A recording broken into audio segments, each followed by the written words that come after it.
3 दिसंबर 1984 रात 12:40 भोपाल सो रहा था, लेकिन हवा जाग चुकी थी। पहले हल्की सी जलन, फिर गले में चुभन और अचानक सांस जैसे किसी ने जकड़ ली हो। लोग घरों से भागे, पर उन्हें नहीं पता था जिससे वे भाग रहे हैं वही उनके साथ साथ दौड़ रही है। ना कोई बम गिरा था, ना कोई युद्ध छिड़ा था, फिर भी कुछ ही घंटों में हजारों जिंदगियां बुझ गईं। नमस्कार, आप देख रहे हैं ट्रूथ टॉक्स, जहां सच सिर्फ बताया नहीं जाता, उजागर किया जाता है।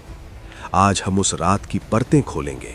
फैक्ट्री के भीतर क्या हुआ, सुरक्षा तंत्र क्यों फेल हुए और स्टेशन पर खड़ी ट्रेन मौत के इतने करीब कैसे पहुंच गई।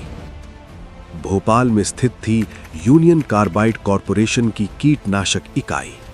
यहां 7 नाम का कीटनाशक बनाया जाता था, जिसका मुख्य घटक था मिथाइल आइसोसाइनेट MIC। MIC अत्यंत खतरनाक, अस्थिर और पानी के संपर्क में आते ही तीव्र प्रतिक्रिया करने वाला रसायन है। इसे जमीन के नीचे बड़े स्टील के टैंकों में रखा जाता था। उनमें से एक टैंक E610 उस रात इतिहास का काला अध्याय बन गया।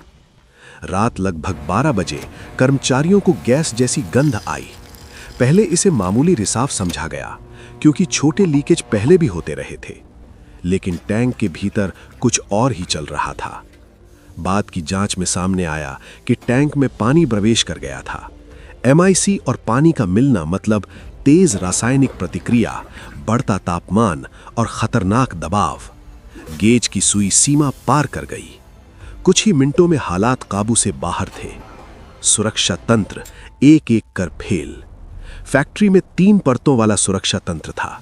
एक गैस स्क्रबर, जो जहरीली गैस को निष्क्रिय कर सकता था, उस रात वो पूर्ण क्षमता पर काम नहीं कर रहा था। 2 फ्लेयर टावर, जो गैस को जला देता, लेकिन उसका जरूरी कनेक्शन सक्रिय नहीं था।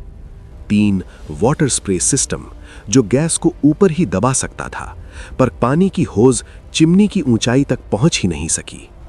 तीनों परतें बेअसर, और फिर लगभग 40 टन MIC हवा में घुल गई। रात 1 बजे के आसपास सायरन बजे, पर गैस पहले ही घनी बस्तियों की ओर बढ़ चुकी थी।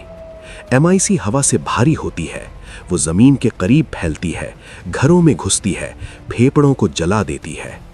आंखों में असहनीय जलन, सीने में सूजन, सांस लेने में असमर्थता। लोग भागे और भागते भागते और ज्यादा गैस भीतर ले गए। सिर्फ उसी रात लगभग 3000 मौतें दर्ज हुईं।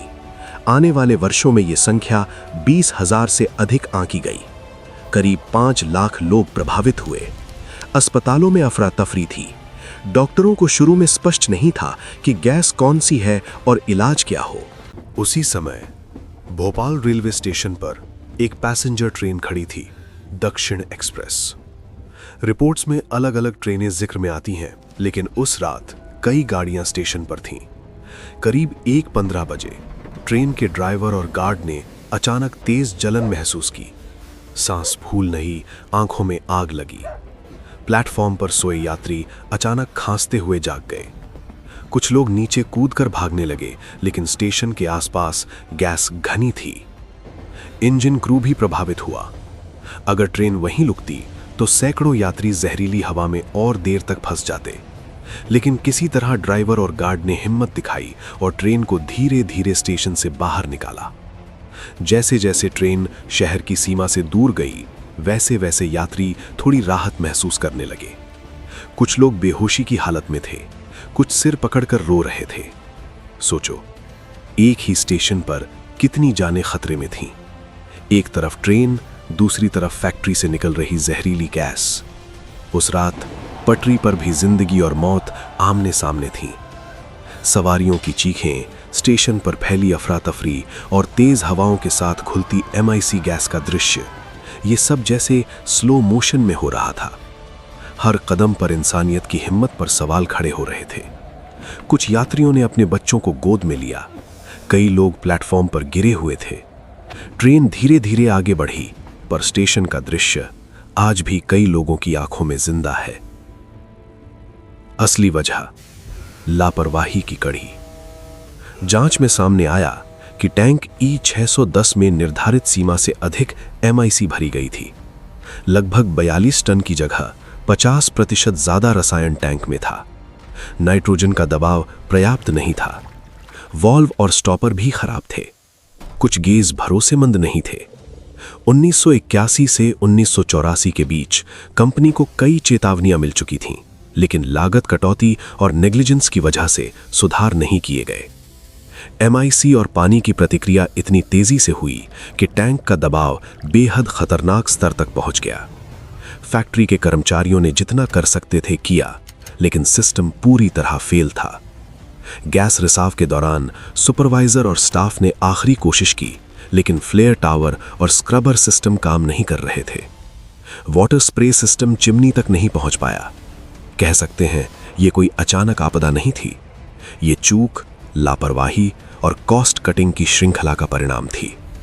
सिर्फ एक गलती नहीं, बल्कि कई छोटी छोटी चूकें मिली और मिलकर तबाही बन गईं।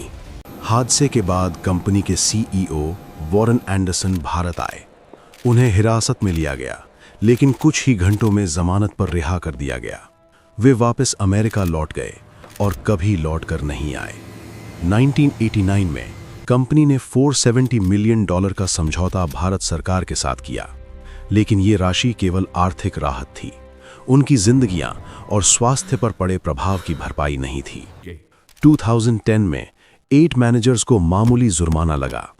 कई लोग सवाल उठाते हैं, क्या इंसाफ पूरी तरह हुआ? नहीं।